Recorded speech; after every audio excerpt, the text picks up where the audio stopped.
P math में आपका स्वागत है। आज हम लोग पढ़ेंगे परसेंटेज प्रतिशत का पार्ट 14 देखेंगे। पार्ट 14 में हम लोग होमवर्क का सॉल्यूशन करेंगे। जो हम लोग को 25 क्वेश्चन मिला था होमवर्क के रूप में। पार्ट 13 में आपको होमवर्क दिया गया था, उसमें 25 क्वेश्चन आपको होमवर्क में मिला था। हम लोग 5-5 प्रश्न करके देखेंगे। ज़्यादा नहीं, मात्र 8 से 10 मिनट का आपको वीडियो मिलेगा। आप उसमें 5-5 प्रश्न का सॉल्यूशन आपको करके दिया जा रहा है, तो आप आराम से इसको सीखेंगे। अगर आपका बन गया है तो ठीक है, नहीं बना है तो आप मिला लीजिए और सीखने का प्रयास करिए। तो पहला प्रश्न आपका क्वेश्चन नंबर एग्जाम्पल का 8 था, पेज नंबर 222 पर। तो चलिए इस प्रश्न को देखते हैं।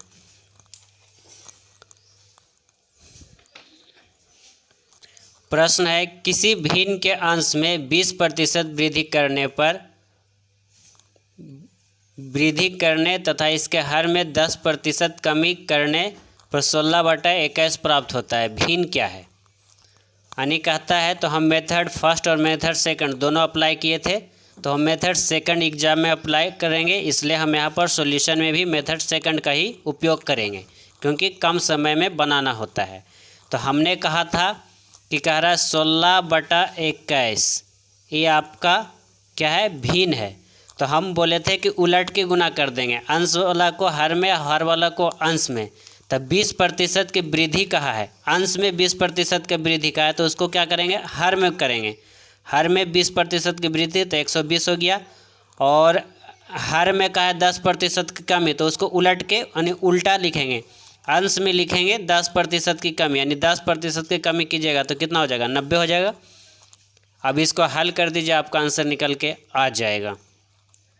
0 0 काट देते हैं, कट गया। 3 से काटिए या 4 से काटिए, जैसे भी काटिए। 4 × 16, तो 4 × 12, 3 से काट दीजिए, 3 × 9, 3 से काट दीजिए, 7 × 21, यानी आपको कट के कितना आ गया? 4/7। 4/7 आपका आंसर निकल के आ गया। यही आपका क्या है? भिन्न है। यही आपका भिन्न है, यही आपका आंसर निकल के आ गया। तो कितना सेकंड लगा? मात्र 5 सेकंड के अंदर में आपका आंसर निकल के आ गया। अगला प्रश्न देखते हैं कि यदि एक भिन्न के अंश में 20% तथा हर में 25% वृद्धि कर दी जाए तो इससे प्राप्त भिन्न 3/5 है। मूल भिन्न क्या है? मूल भिन्न आपको निकालना है। तो मूल भिन्न बराबर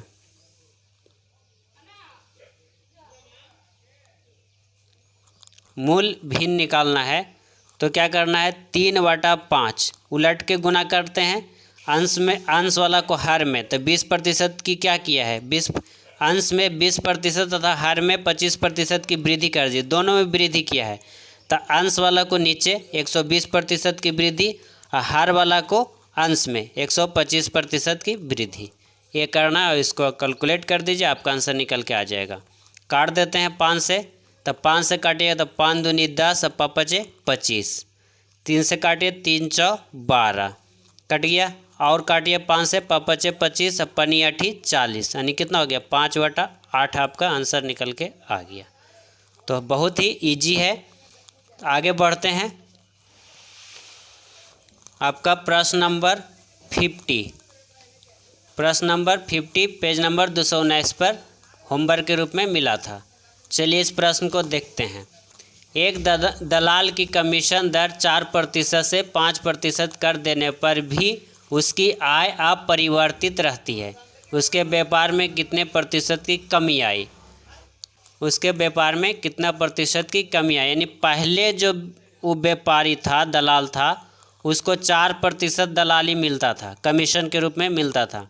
बाद में उसको क्या मिला? कह रहा है कि 5% कर दिया गया, 4 से बढ़ा के 5% कर दिया गया। यानी 4 से बढ़ा के 5% कर दिया गया, तो 1% का क्या हुआ है? वृद्धि हुआ है। पहले 4% था, बाद में 5% हुआ, तो 1% का क्या हुआ? वृद्धि हुआ। अगर एक तरह से देखें तो पहले 4 एक तरह से वृद्धि हुआ और एक तरह से कमी भी हुआ है। दोनों तरह से आप देख सकते हैं।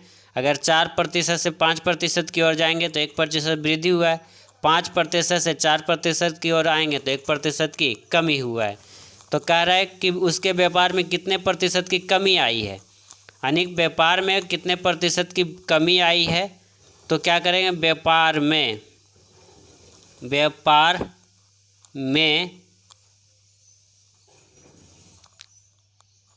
व्यापार में वृद्धि निकाल दीजिए। तो वृद्धि निकालेंगे तो ध्यान दीजिएगा, क्योंकि 4 से 5 हुआ है ना, 4 से 5 हुआ तो वृद्धि हुआ है।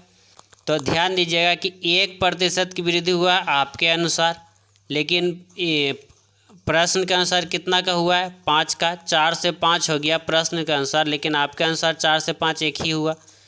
तो दिए की तुलना दिए से। अब जो निकालना है क्या करना है, गुना करना है। तो क्या कर देंगे, 100 से गुना कर देंगे, आपका आंसर निकल के आ जाएगा।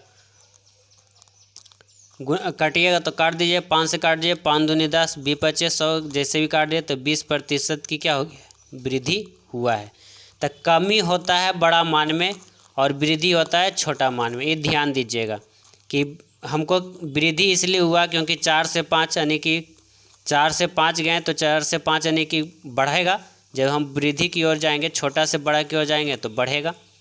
ठीक है, आगे बढ़ते हैं। क्वेश्चन नंबर 37 कहता है 2 संख्याएं एक तीसरी संख्या से क्रमशः 30% तथा 40% कम है। दूसरी संख्या पहली संख्या का कितना प्रतिशत है। ये आपका प्रश्न है। कहता है जो पहली संख्या है, पहली संख्या, दूसरी संख्या और तीसरी संख्या, 2 संख्याएं एक तीसरी संख्या से क्रमशः 30% तथा 40% कम है। यानी तीसरी संख्या से एक जो पहली संख्या है 30% क्या है, कम है, और दूसरी संख्या क्या है, 40% कम है। ये आपका प्रश्न कह रहा है कि 2 संख्याएं एक तीसरी संख्या से क्रमशः 30% और 40% क्या है, कम है। ठीक है, आपको समझ में आ गया डायग्राम। अब कहता है दूसरी संख्या पहली संख्या का कितना प्रतिशत है। प्रश्न कह रहा है कि जो दूसरी संख्या है पहली संख्या का कितना प्रतिशत है। तो 100%। आप निकाल दीजिए, इसको हल कर दीजिए। अब हल करें तो दूसरी संख्या कितना, दूसरी संख्या आप तीसरी संख्या मान लो सपोज 100 है, तो 100 में दूसरी संख्या 40 घट जाएगा तो 60 होगा, और पहली संख्या 30 घटेगा तो कितना हो जाएगा, 70 हो जाएगा, और गुना 100 कर देंगे, आपका आंसर निकल के आ जाएगा। 0 0 काट दिए, अब तो नहीं कटेगा, तो 100 गुना 6 तो 600 बटा में 7 भागा दीजिएगा तो आपका आ जाएगा 85.5/7% आपका आंसर निकल के आ जाएगा। आगे बढ़ते हैं। क्वेश्चन नंबर 37 हो गया। अब क्वेश्चन नंबर आपको 38 मिला था, पेज नंबर 218 पेज पर। ये भी आपको होमवर्क के रूप में मिला था, तो इस प्रश्न को भी देखते हैं। 2 संख्याओं का योग 2490 है। यदि एक संख्या का 6.5% दूसरी संख्या के 8.5% के बराबर हो तो ये संख्याएं हैं। कह रहा पहली प्लस दूसरी संख्या का योग दिया है 2490। ये प्रश्न दिया 2 संख्याओं का योग इतना है। यदि एक संख्या का 6.5% दूसरी संख्या के 8.5% के बराबर है, यानी कह रहा पहली संख्या का 6.5% जो है 6.5% जो है दूसरी संख्या का 8.5% के क्या है, बराबर है। तो पहली संख्या दूसरी संख्या का कितना प्रतिशत, ये आपको निकालना है। तो पहली संख्या दूसरी, यानी पहली संख्या क्या है, आप अभी ध्यान दीजिएगा, ये आया इसके नीचे तो ये जाएगा इसके नीचे, उलट जाएगा। 6.5 इधर इसके नीचे चला जाएगा, दशमलव से दशमलव तो ख़त्म हो गया, और काट दीजिए। 17 पचे 85, 13 पचे 65, यानी कि आपका क्या अनुपात निकल गया, पहला अनुपात दूसरा का निकल के आ गया 17 अनुपात कितना 13, 17 अनुपात 13। तो कह रहा है ये संख्याएँ क्या है। तो पहली संख्या अगर निकालना है तो क्या करेंगे, पहली संख्या निकालना है तो 2490 की तुलना कितना से कर देंगे, 30 से, और गुना 17 कर देंगे, आपका पहली संख्या निकल के आएगा। ये कटता है तो काट दिए, 0 0 कट गया, 3 से काटिए, 3 8 24, 3 3 9, 83 बार में कट जाएगा। 83 गुना 17 करिएगा तो आपका 1411 ये पहली संख्या हो गया। और दूसरी संख्या निकालना है तो 83 और गुना कितना कर देंगे, 13 करेंगे। 83 गुना 13 करेंगे तो दूसरी संख्या निकल के आ जाएगा। तो दूसरी संख्या कितना, 1079, 1079 आपका दूसरी संख्या निकल के आ जाएगा। तो ये रहा आपका 5 प्रश्न आप हल हो गया। आपको टोटल 10 मिनट लग गए हैं, क्योंकि समझा के बनाना था, इसलिए एक प्रश्न पर 2 मिनट करीब करीब हमको लग गया है। ठीक है, तो आज के लिए आगे हम प्रश्न और हल करेंगे। तो आज के लिए इतना ही। वीडियो को लाइक कीजिए, शेयर कीजिए और सब्सक्राइब कीजिए। धन्यवाद।